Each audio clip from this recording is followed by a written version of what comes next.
It's my pleasure to present one of the world's foremost experts in suicide risk assessment, Kelly Posner Gerstenhaber, who also happens to live here in Aspen. She's been on CBS Evening News. She's won awards from the CDC, the NIH, et cetera, et cetera. She is the founder and director of the Suicide Risk Assessment Center at Columbia University. She's had 4 kids in 5 years. Which, since I don't have any children, is a hell of an accomplishment to me. But we try to bring the top people here to the Aspen Brain Lab, and I think we've accomplished that again this year, and particularly in this area because Kelly really is, if not the top person, one of the top 2 or 3 in the country. Please give a warm welcome to an Aspen resident, Kelly.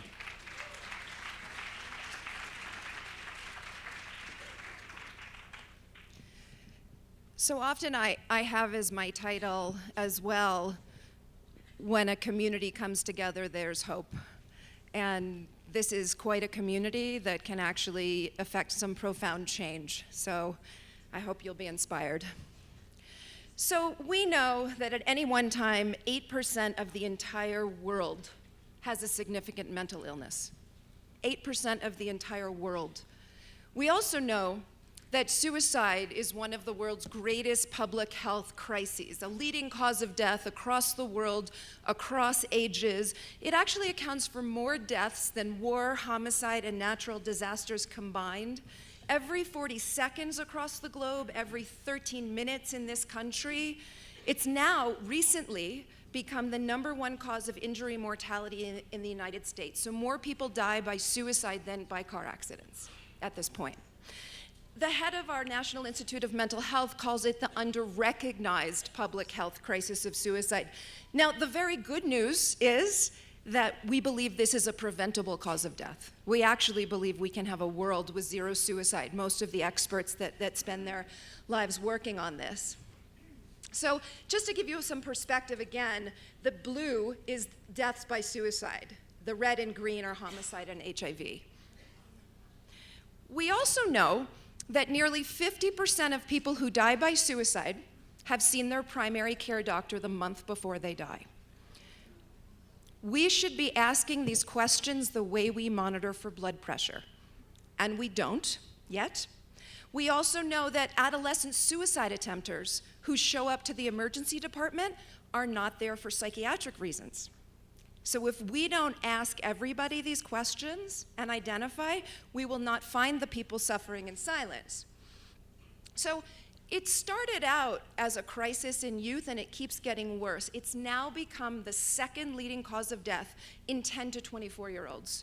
It used to be the 2nd leading cause of death in college kids and the 3rd leading cause of death in adolescents. So it just keeps increasing. And just these pockets of dramatic increase. Suicide by hanging for African American girls increased 238%. 10 to 14-year-old suicide, which by the way happens, it's rare, but it happens, increased 60%. So it used to be that every 2 hours and 11 minutes, somebody under 25 would die by suicide. It's now 1 hour and 48 minutes, so it's narrowing. And what's been very striking to me in this work is how it's a crisis everywhere we look. Did you know that typically it's the #1 cause of death among police themselves? So we work with police not only as first responders, but they want to learn how to recognize it in themselves and their partners. #1 cause of death among corrections, with a constitutional right to have their mental health needs met. And 60% of inmates have no psychiatric illness, no clear warning signs, and very often death within the first 24 hours of arrest. But what really blows me away is if you take a large corporation of 100,000 employees, every 7 days, an employee or a family member will die by suicide. And every single day, there will be 3 suicide attempts. Every time I say this to somebody on Wall Street or where they go, I don't believe you. Because it's really hard, it's hard to believe. You know, in New York State, we lost more people to suicide in the employee assistance program than in the inpatient psychiatric hospitals, which is really crazy. Now, for every depressing statistic I give you, I'm going to give you a hopeful counterpart, okay? So don't get too sad. So that's suicide. What about the precursors? Did you know that when the CDC does studies of your average high schooler, almost 10% say they've attempted suicide in the past year? These are non-depressed high schoolers, and we know these are gross underestimates before we've had better, more comprehensive monitoring. So what that means is within any typical classroom, it's likely that 3 students, 1 boy and 2 girls, have attempted suicide in the past year. And again, gross underestimates.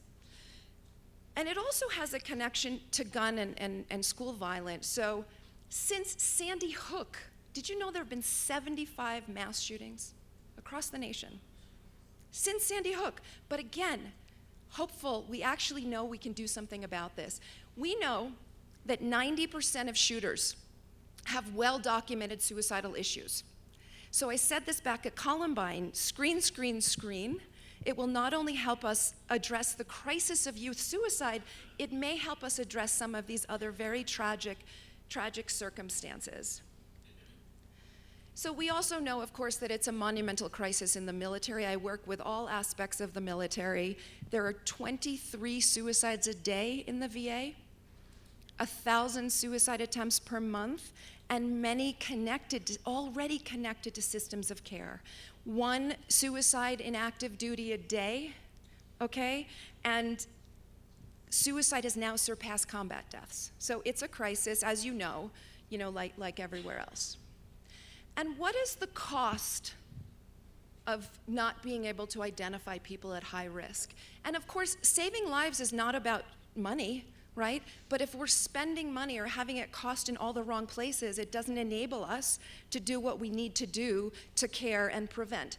Worldwide, suicide costs $141 billion a year in years of life disabled or lost. Just in the US in 2010, $34 billion. One little state, Tennessee, $1.3 billion, $1.3 billion a year it costs.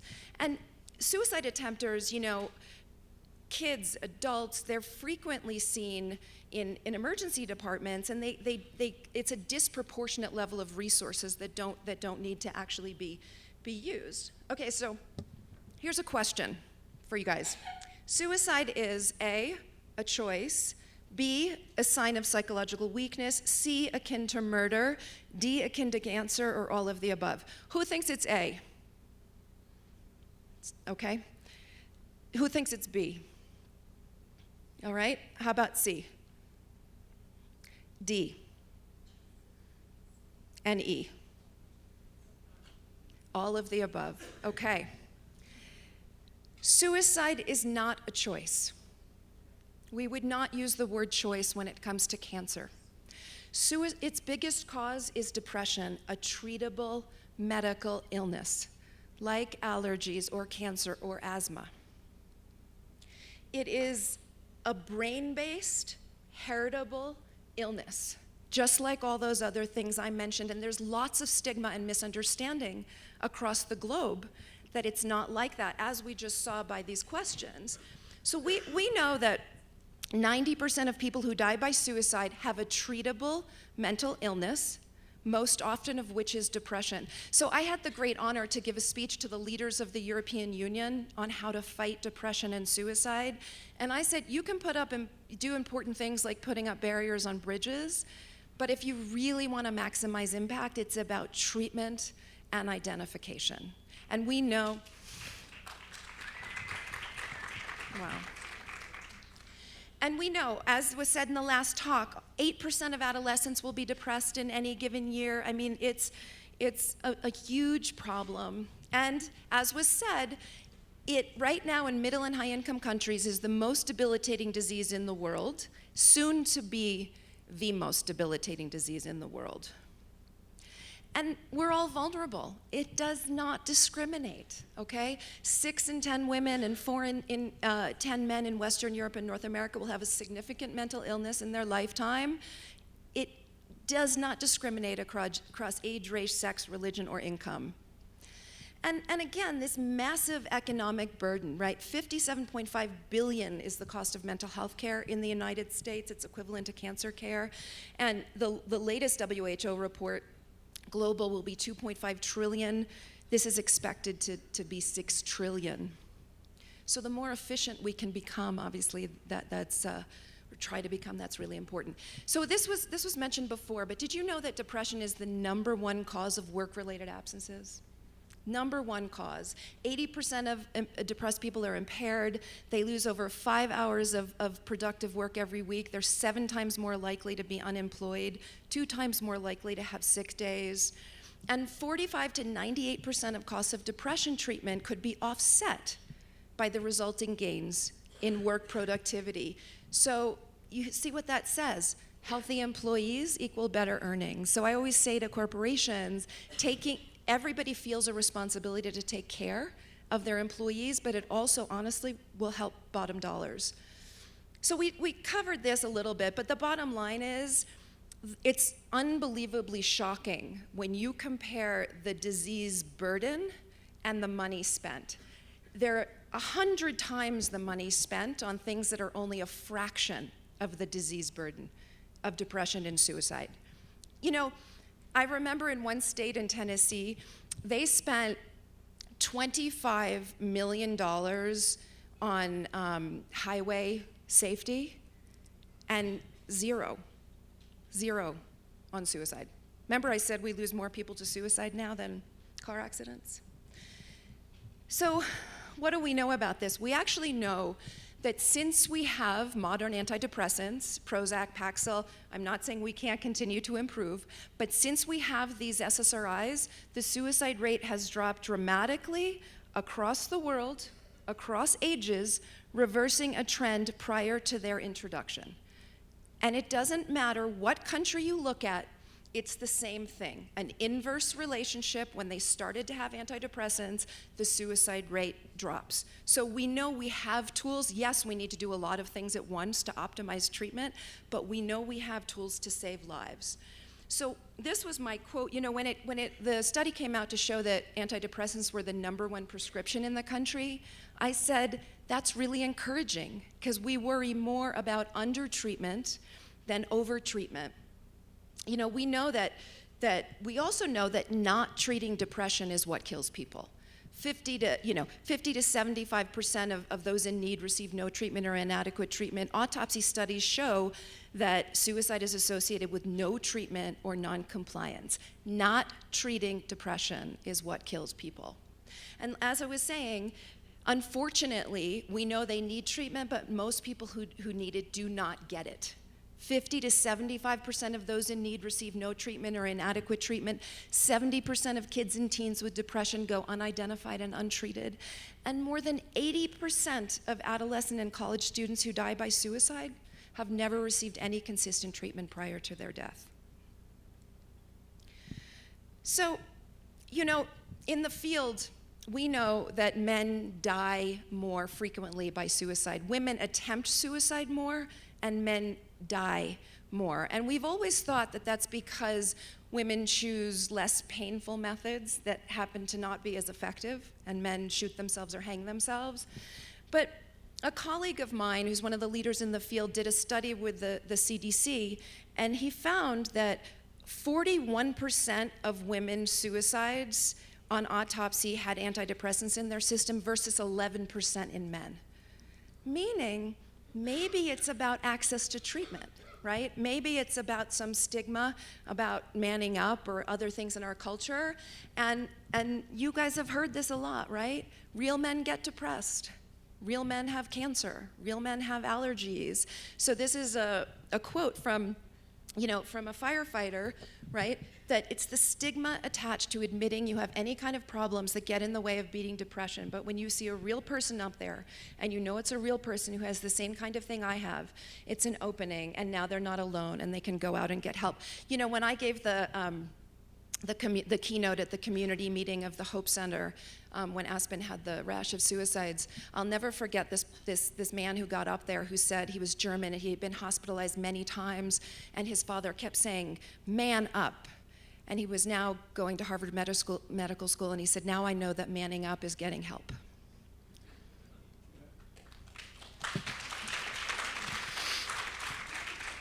Okay, another question. I think this is the last one. Suicide can be prevented. A, never in those truly intent on suicide. B, sometimes but only in advance of acute risk. C, always but only in advance of acute risk. And D, always even up to the last moment. You got it, exactly right. And that's the very good news, okay? This was a man who jumped off the Golden Gate Bridge, and he survived. And he said, as he jumped, he instantly realized that everything in his life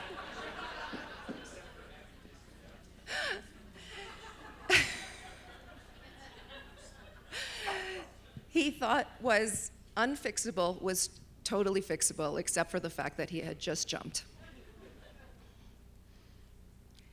So we also know, and this is about what we can do, okay? What we can do. And I mean every person in the room can do. We can't all be brain scientists and work in labs, but there are things we can do. We know that identification is the first key to prevention, right? If we can't find the people suffering in silence, we certainly can't help them. So we actually, at Columbia, we have a questionnaire. It's a few questions, and it's now been rolled out across 45 states and many countries and all through the military, and it's really exciting, and it's starting to do great things, but it's very simple, okay? Somebody asks, have you wished you were dead or wished you could go to sleep and not wake up, or have you actually had thoughts of killing yourself? If that's yes, then they ask, have you been thinking about how you might do this? Have you had these thoughts and had some intention of acting on them? Or have you started to worked out the details of how to kill yourself? Do you intend to carry out this plan? Because you can't have a method or intent or plan if you don't have a thought of killing yourself. So it's only people get, graded questions. And then, have you started to do anything or prepared to do anything to end your life? And this is the screener. And one of the things that these few questions are doing is, for the first time ever, it's looking at the full range of behavior. Historically, we would just ask about a suicide attempt when somebody was at risk. And then you miss the person that bought the gun yesterday, or put the noose around their neck and changed their mind, or wrote the suicide note. Things we absolutely cannot afford to miss. So this brief little questionnaire is now all across the world, and it's the most evidence-supported. It's the first thing to predict who's going to go on to try to hurt themselves. So it's been a major and very simple innovation. And one of the really beautiful things about it is that it's incredibly science-based, but everyone everywhere can ask. I went and trained a Hindu temple in Schenectady, New York. Very disadvantaged population, very high suicide rate. I trained the priests and the grandmothers and the grandfathers and the high school kids. And 2 weeks later, there was an article in the newspaper. This grandmother at the training, illiterate grandma, her grandson walked in, didn't look very good. She asked the questions, and it said, probably saved his life. So this can be in the hands of kids, of adults. You see the picture of the janitor? Every hospital system, pretty much, it's becoming that every hospital system across the country is doing this particular questionnaire. And one of them said, we trained the janitors. And this woman who worked at the VA said, exactly, I'll never forget that case where the only person the vet spoke to was the janitor. And this janitor may never need to ask these questions, but if he ever needed to, he's prepared to. Oh, the other thing I wanted to say is that one of the things that it's doing is identifying high risk for the first time. In the past, nobody knew who to worry about. So they'd hear any answer, and they'd walk to an ER or hospitalize. So it's really giving us thresholds that are connected to next steps. So it's saving money, reducing unnecessary costs, and that's really great, right? If you need to implement something when it has only upside, making life easier and redirecting resources. I have to say that I got an email from the head of the hospital system in France, and she said, I can finally be romantic with my husband. It's very French, right? What she meant was, I can finally worry less about who to worry about. So healthcare providers on the front lines can put their resources where they're needed. And really exciting, U.S. News and World Report published an article last month that this questionnaire in Tennessee, the largest provider of outpatient community behavioral health in the United States, they reduced the suicide rate by 65% in 20 months.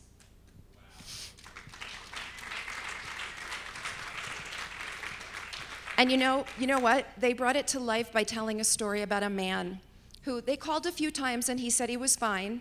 And then they said, the last time you called me, I was on the bridge.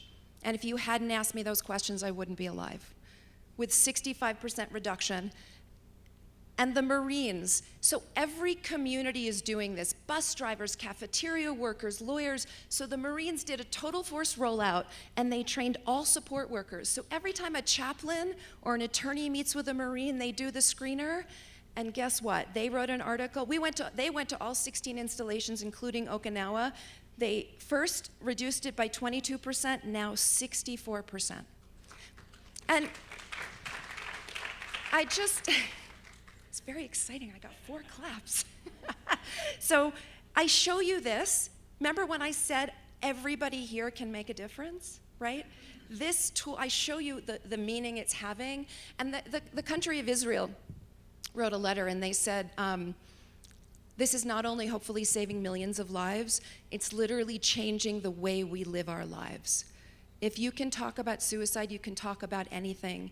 They talked about second and third generation Holocaust survivors that were speaking for the first time, an Arab provider talking to an Israeli child, Ethiopians. It's really amazing. So this is in 117 languages, used all over the globe, and those are amazing secondary gains. And there really is hope. So this is, many of you know the former Deputy Secretary, Jim Shelton of the United States Department of Education. So he wrote this about what we can do with these few questions, okay? But this isn't everywhere yet, and it needs to be. He said, we have the potential to keep 64 million children in our schools safe physically and mentally. Do you remember when the Navy Yard shootings happened? So they wrote me an email saying, I can't stop thinking, if only, right? What does it cost to put a few questions everywhere? It's not going to solve every problem, but we have very few simplistic things like this where we can really, really make a difference. So on that note, thank you so much for your attention.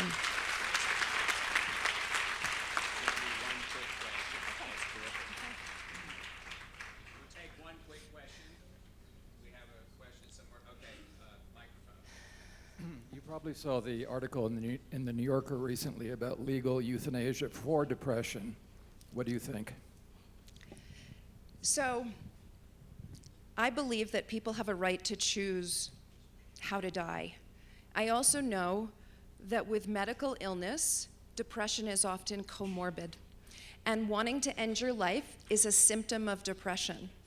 So you know what? When they do studies of people who ask to have their life ended from physician-assisted suicide and they give them antidepressants, the overwhelming majority withdraw their request to have their life ended. So I believe that you need to have capacity to make that request, and it would be very hard to live in a world where we could regulate that. But theoretically, if we could, then I would be for it. But the other thing is, there was an IQ squared debate on this, and the woman who's in charge of the UK Health Services, she said also, doctors are 50% wrong in end-of-life prognoses. So they could tell you you have 2 weeks and you might have 11 years and be able to have a child. So for both of those reasons, I feel pretty strongly that I'm on that side of the fence. Thank you.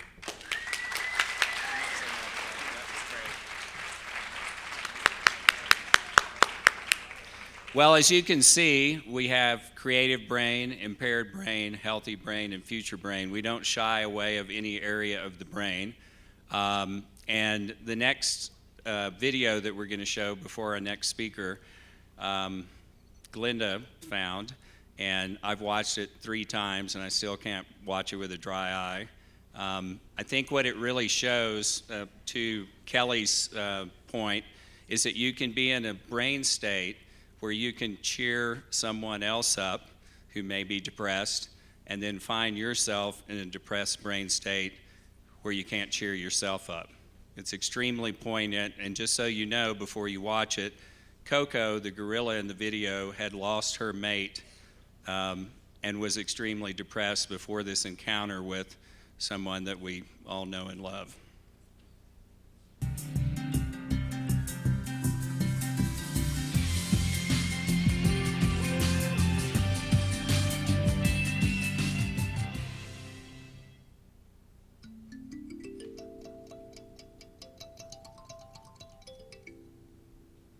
Hi, this is Robin Williams. I recently had a mind-altering experience communicating with a gorilla. Her name is Coco. We shared something extraordinary. Laughter. Coco understands spoken English and uses over 1,000 signs to share her feelings and thoughts about daily events. Life, love, even death. It was awesome and unforgettable. I'm going to adopt you.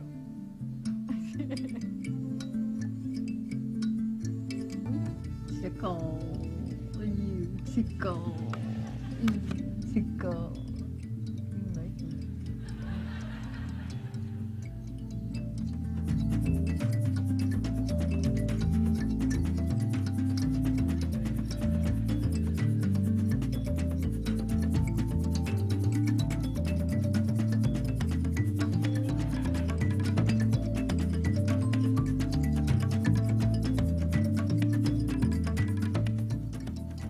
Now you don't pinch, sweetheart.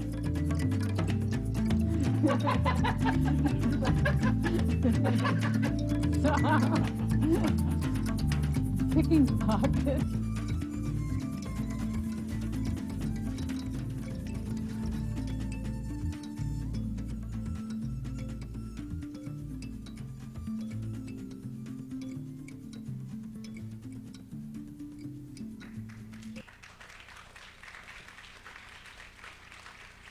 I just want us all to remember all the joy and beauty that Robin Williams brought to us during his lifetime. What a fantastic person.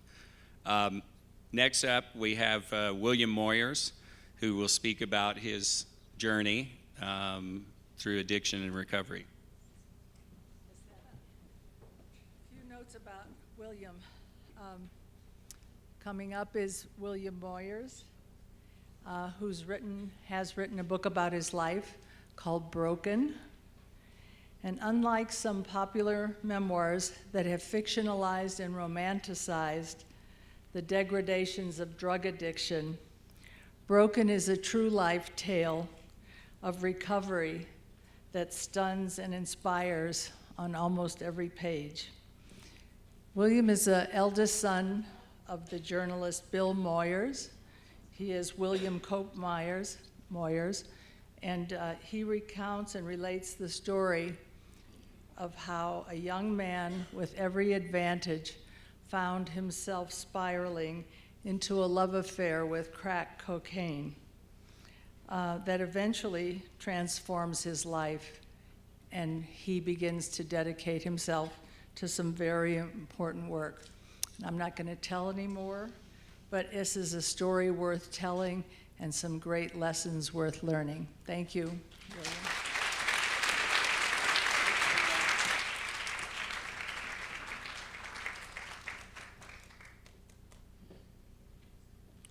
Thanks, Glenda. I was worried you were going to give it away. I'm glad you kept it brief. Wow. Me, with all these incredibly accomplished and educated and dedicated doctors and PhDs and neuroscientists and all the things that I'm not. And you, to be in an audience of people who are really committed to the issues that bring us here today. I've probably gotten more out of sitting down here in the front row listening to all the other speakers than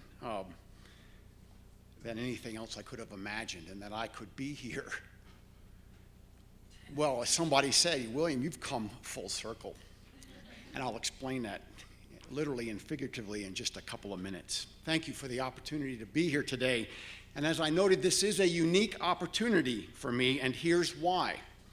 I've been at the Hazel and Betty Ford Foundation since 1996, And in these 19 years, I've given hundreds, actually a few thousand speeches and presentations and talks and lectures. I've done media interviews as Hazelden's public advocate, the public policy guy. I'm the outside face of the organization. Over the last 19 years, I've spoken at national conferences for doctors and for lawyers and for PhDs and for social workers and for once I even gave a talk at a wellness conference for HR professionals in Las Vegas, Nevada. I've carried my message of addiction and redemption to corner offices and boardrooms of Fortune 500 companies. I've carried my message of hope to homeless shelters, state legislatures, Congress, and I was with President Bush in the Rose Garden in 2001, where we discovered that we had much more in common than anything else we could have imagined. Over the last 19 years, I've been inside the wire and behind the walls of jails and prisons all across the country. I've spoken at a synagogue in New Orleans, a one-roomed, wood-framed Baptist church in Tennessee. I've spoken at an ornate Catholic cathedral in Minneapolis.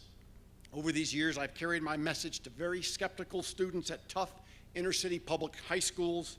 I've carried the same message to sheltered students at exclusive private academies and college campuses from coast to coast. Over the last 19 years, I've carried my message of addiction treatment and recovery to help other not-for-profits who share my organization's mission. In fact, Glenda, that's where you and I met a year ago in May at the Pierre Hotel when I was speaking for an organization called Fountain House that you and some of the others in the room are very passionate about. So I love to help other organizations do the same kind of work that I do in my role at Hazel and Betty Ford. I've been on Oprah. She was easy. I've been on Larry King twice. He's a piece of cake. I've carried my message to Colorado Public Radio, National Public Radio, Good Morning America. I've been on chat rooms of the internet, op-ed pages of newspapers, and I once was even in People magazine, and I kept my clothes on. But in all of these venues, all of these opportunities with audiences big and small, I've never in 19 years have I ever stood at ground zero to deliver my message until today. Here I am, where it all began for me exactly 40 years ago this month, July of 1975. What a moment for me then, professionally and personally, to be here at ground zero and, as somebody noted, to have come full circle. I'll come back to that in just a moment, because I must admit that while this is an unprecedented opportunity for me to be here, it's also very challenging because of that thing right over there. I have 15 or 20 minutes plus 2 whole minutes of Q&A to explain this kind of brain. This kind of brain from a chapter of one of my books called Now What? An Insider's Guide to Addiction and Recovery. This chapter is called Swiss Cheese, the Addict's Brain on Drugs, Trying to Make Sense of Addiction. Making sense of addiction is far from easy. In 2011, the American Society of Addiction Medicine, ASAM, updated its definition of addiction. On its website, its 3,000-word footnoted definition begins this way, quote, addiction is a primary chronic disease of the brain, reward, motivation, memory, and related circuitry. Addiction affects neurotransmissions and interactions within reward structures of the brain, including the nucleus accumbens, anterior cingulate cortex, basal forebrain, and the amygdala. I got that right. Such that motivational hierarchies are altered and addiction behaviors, which may or may not include alcohol or other drug use, supplant healthy self-care related behaviors. Addiction also affects neurotransmission and interactions between cortical and hippocampal circuits and brain reward structures, such as the memory of previous exposures to rewards, such as food, sex, alcohol, and other drugs, leads to a biological and behavioral response to external cues, in turn triggering cravings and/or engagement in addictive behaviors. Wow, Peter. Wow. End quote. Wow, even I didn't get it, and that's my brain they're describing.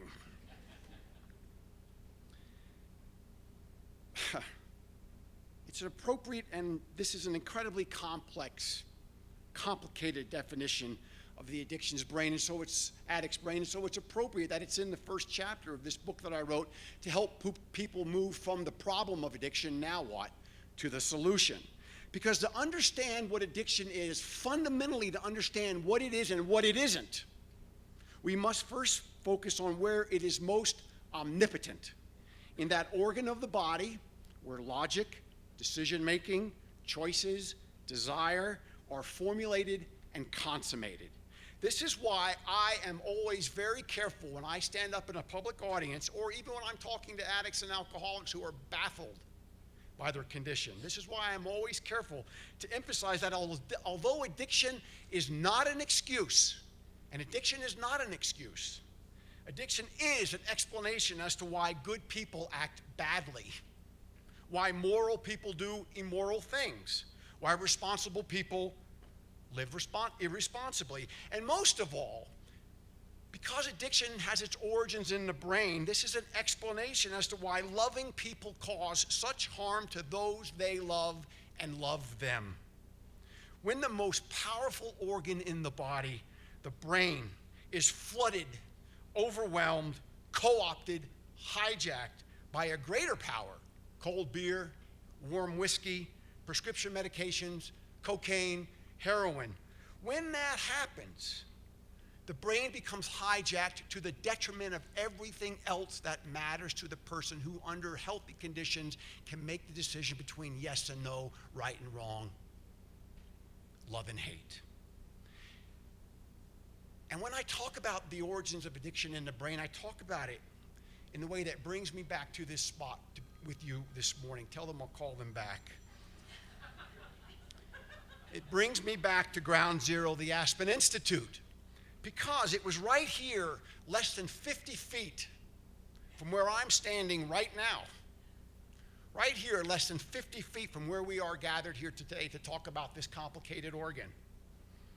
It was right here that my rapture, my spontaneous combustion, my story of addiction and redemption began in the brain 40 years ago. That summer of 1975, I worked here. I worked in buildings and grounds at the Aspen Institute. Yes, I swept the walkways. I mowed all these nicely manicured lawns. They're not as good nicely manicured as they were when I was doing them. But they still look pretty good. And I worked here. I worked outside mostly. Most of the cerebral efforts were going on in here, of course, and I was out there doing the hard maintenance. My parents, Judith and Bill Moyers, who Glenda talked about. My father is the journalist, Bill Moyers, Lyndon Johnson's chief of staff and press secretary, and set up the Peace Corps under John Kennedy in 1961. And by the way, for those who haven't looked at Wikipedia, my father was an ordained Southern Baptist minister when I was born in 1959.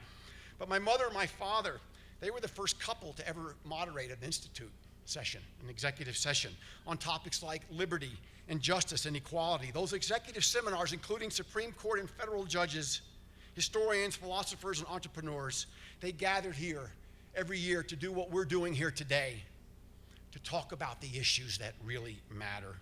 And once in a while, most of the time I was outside, but once in a while I was called inside here into the Pepke Auditorium or into the seminar rooms that are all around these grounds. I was called inside to set up the chairs and set up the tables and get the room in order.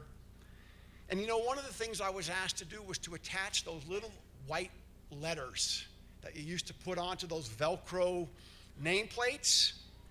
And so I got to put together people's names like Aaron Copeland, Henry Steele Comminger, Mortimer Adler, Natika Nast Warburg, Robert O. Anderson, the CEO of Atlantic Richfield, and Thornton Bradshaw of RCA. So I had a pretty good setup, working outside and getting some cerebral experience in here. In fact, my father, who knew I was coming here to speak, when I told him I had the opportunity to come, he said, quote, "Son, you may have been 15 years old and cutting the grass, but you were exposed by osmosis to a world of ideas." Close quote. And I was. But it wasn't just the grass I was cutting. Because you see, in that summer of 1975, for the first time in my young life, I ingested a mood and mind-altering substance. Yes, you know, that benign substance called marijuana. Now, in the old days, we had to do it behind one of these little hills over here. It's legal in Colorado now. We don't have time to talk about that now. I've got 13 minutes. But we had to go around the back and smoke marijuana. And a coworker of mine, by the way, who I worked with that summer of 1975, he gave me marijuana, and nobody made me smoke it. I willfully did that. I smoked it of my own free will that first time. Incidentally, I tell you, when I wrote about that incident, being at the Institute, when I wrote about it in my first book, Broken, almost 10 years ago now, I sort of hid his name a little bit because I didn't know what had ever happened to this guy who gave me marijuana. Well, lo and behold, I got an email from him, said, "Hey, William, you mentioned me in your book." And you know what? He went on to get clean and to become a drug counselor in Aspen. So when I smoked marijuana, that substance is becoming legal all over this country now. When I smoked marijuana for that first time, and yes, I did inhale, it opened Pandora's box and lit up my brain in a chain reaction that had me chasing the high and pursuing oblivion for the next 15 years. 15 years that had me running from marijuana at the Aspen Institute to the legal use of alcohol back in New York where I lived, to powdered cocaine in New York City, and finally, in 1989, had me pursuing oblivion to a crack house in the worst part of Harlem, New York. Some would say that I was addicted, and others, after hearing today, may say I was just chasing my flow.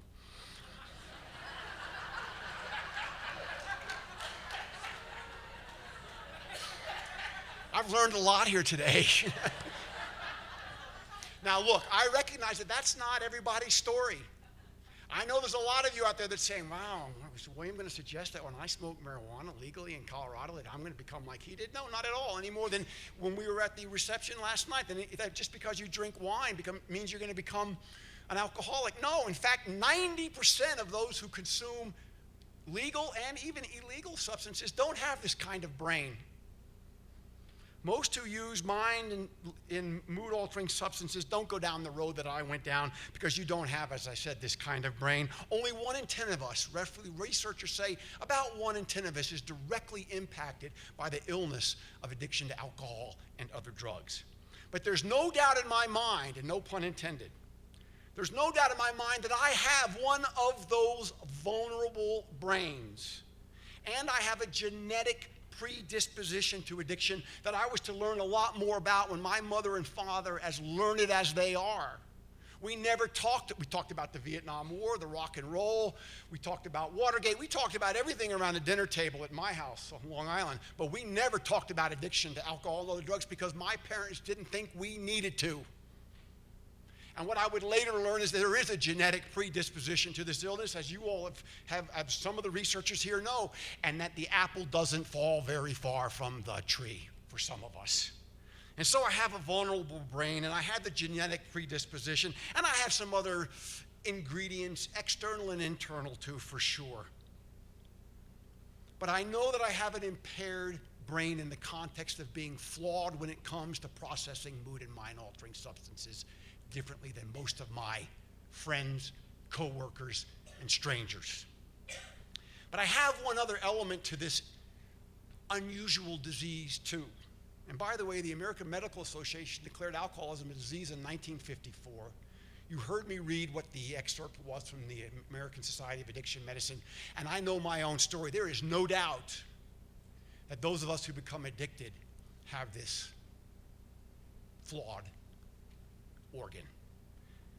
But there's one other element too that I want to leave you with today that goes far beyond the brain, and actually the more I sit here and listen to all of these speakers here today, I think is as relevant to what I have to share with you as anything else you might hear today. Not only do I have this scrambled brain that processes substances differently, but I have this too. I have a hole in my soul. Mine is right here. Mine is right here. It's underneath my rib cage. I think everybody in this room Even those of you who don't have an impaired brain, and most of you probably don't, although I know a few of my friends here today who have shared that journey with me, and it's good to see them here. But I think everybody in this room has this thing. That's why we're here, isn't it? A hole in the soul. I call mine a hole in the soul, but I would suggest that more than anything, what this is all about yearning. Yearning to learn, to strive, to endure, to write a good book, to go to the moon, to watch a sunset over the mountain here, to invent the iPhone, to invent the iWatch, come to a conference on the brain, to learn and know how to and to revel in the creative, satisfying experience. That's what this hole in the soul is, whatever you want to call it, seeking. We've heard that today too. We all have this desire to seek. In my instance, not only did I have this, but I had what I call a hole in the soul, and my hole in the soul ached with a sense of imperfection. Mine ached with a sense that I'm not good enough, or that somehow I need to be better than. Do you know how difficult it is to be perfect in the body of a human being? Wow. It's impossible. But most of us can live with that and supplant that feeling of imperfection with all the other things we seek. But in my instance, when I smoked marijuana within 50 feet of here 40 years ago this month, I discovered the answer for my imperfection. Substances. When I smoked marijuana for the first time, not only did it light this up in a way that's complex but makes sense to me, but it soothed this. Suddenly, I didn't have to try so hard anymore. What a relief. What a relief. A relief that I chased, a relief that I craved for a long, long time. A pursuit of oblivion that came at the expense of everything else that mattered to me. Food, relationships, work, finances, family, love. The pursuit of oblivion to the detriment of everything that mattered to me until I reached a bottom that was that point in time for me, the morning of October the 12th of 1994. By the way, there's only one bottom with this disease. It's death. And anything short of that is a way out. And I would suggest that's true for addiction as it is for depression, as it is for those who have suicidal thoughts, and any of those other illnesses that we talk about today with its origins in the brain. My pursuit of oblivion took me down to a bottom in which I could not imagine living with drugs any more than I could imagine living without them. I just didn't have the guts to kill myself. And I'm lucky too, because while my family hated my illness, they continued to love the addict that I was. I'd given up on myself. My family, my community, my doctor, my minister, my community hadn't given up on me. 4 times over 5 years between 1989 and 1994, I went to treatment for addiction to alcohol and other drugs. 4 times over 5 years. Just goes to show you that it doesn't matter how smart you are. I'm a college-educated guy from a family of means and prominence. Can I get it the first time? No, any more than people with any other chronic disease with its origins in the brain necessarily get it the first time. We have to keep coming back. And so 4 times over 5 years, between 89 and 94, I went to treatment until one day, as I alluded to, the morning of October 12th of 1994, I came to accept that the best way for this addict and alcoholic with a brain disease of addiction, the best way for me to live a fruitful, productive life with this chronic illness was to take personal responsibility for managing it by picking up the tools that I'd been given in treatment by the experts and become willing to no longer be part of the problem. And believe me, I was part of the problem.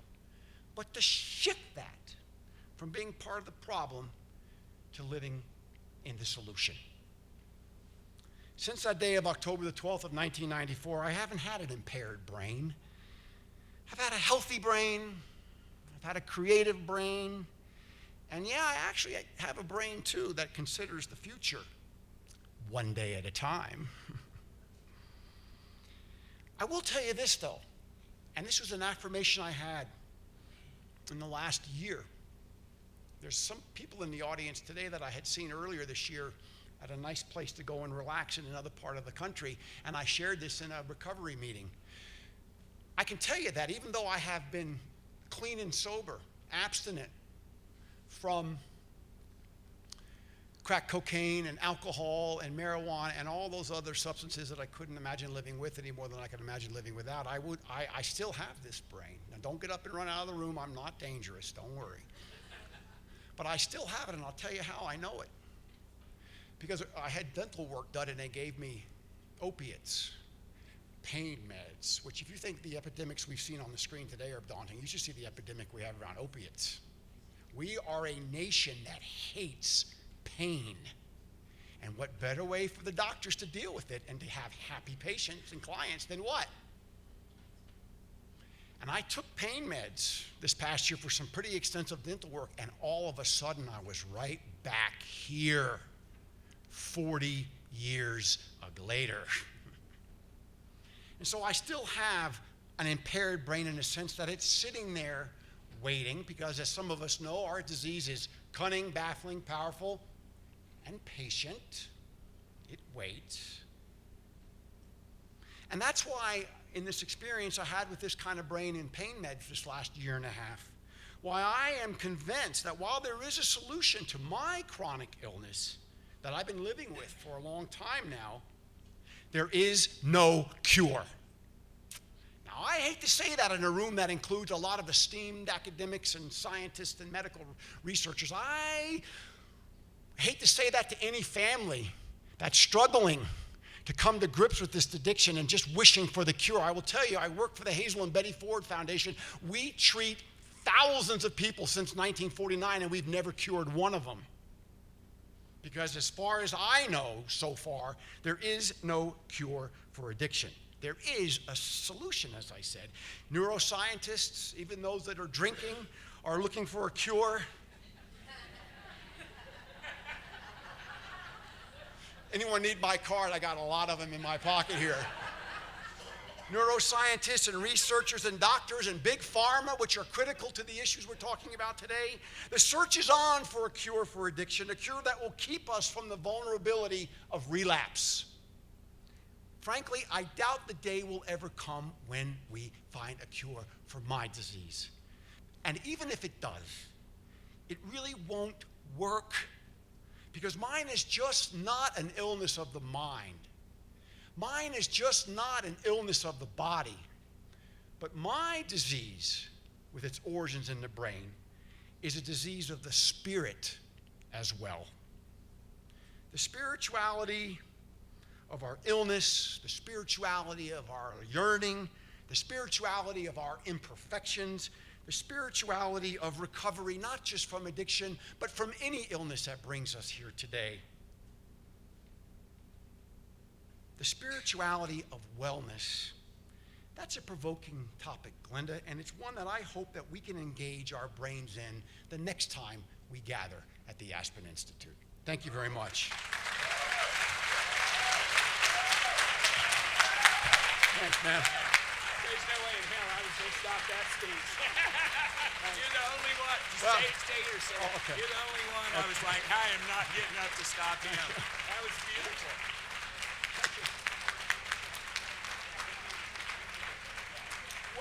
I know you guys, I know everybody got up, but it's not time for lunch yet, so sit down. I just told William, I said there was no way in hell I was stopping that talk. The microphone for Kelly here in the front, please. Quick question before Kelly goes. Right here for Kelly. Quick question before Kelly goes.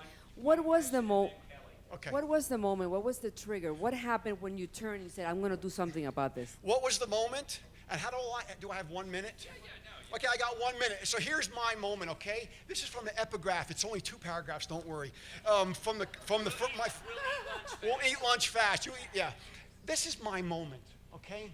It's from the epigraph of my first book, Broken. and this is what I think summarizes it, just this long. A disciple asks the Rebbe, why does Torah not tell us to place these words upon your hearts? Why does it not tell us to place these holy words in our hearts? The Rebbe answers, well, it is because as we are, our hearts are closed, and we cannot place the holy words in our hearts. So we place them on top of our hearts, and there they stay until one day the heart breaks and the words fall in. That's how it happened for me.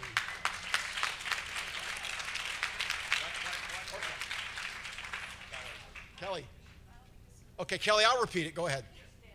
Okay, so you clearly have this genetic predisposition for this intense effect. Yes. But very often when people are have trouble with substance abuse, it's because they're trying to self-medicate for depression. Yes, totally. Short of a better treatment. Absolutely. Do you think that was part of your journey? Yeah, I had a little situational depression that probably came from my inability to become perfect, and it bummed me out, you know? And I'll tell you something else too, since I followed you. My dad's older brother, who worked with him in the White House, committed suicide at the age of 39 in 1966, and we never talked about that in my family until my parents went to the family program at Hazelden in 1989. By the way, I was with Robin Williams.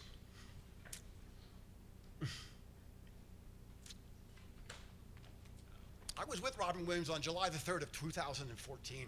That's all I need to say about where we were. I was with him. And he deserved as much as anybody in this room, as much as me, deserved to overcome his problem. But that is the potency of what brings us here today. A lot of us make it, but a lot of us don't. And so even in his loss can be an inspiration for the rest of us that it is never too late to ask for help. Thank you. Incredible, fantastic.